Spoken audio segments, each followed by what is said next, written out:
Okay, there's a power supply and it's drawing 41 volts.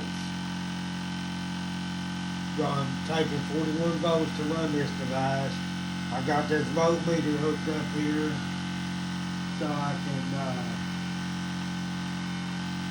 show you how much voltage is in this one coil, coming out of this one coil. 50 volts. 50 volts. So I'm getting out 50 volts out of this coil and I'm putting 41 volts in. Then I have another coil over here that's hooked up.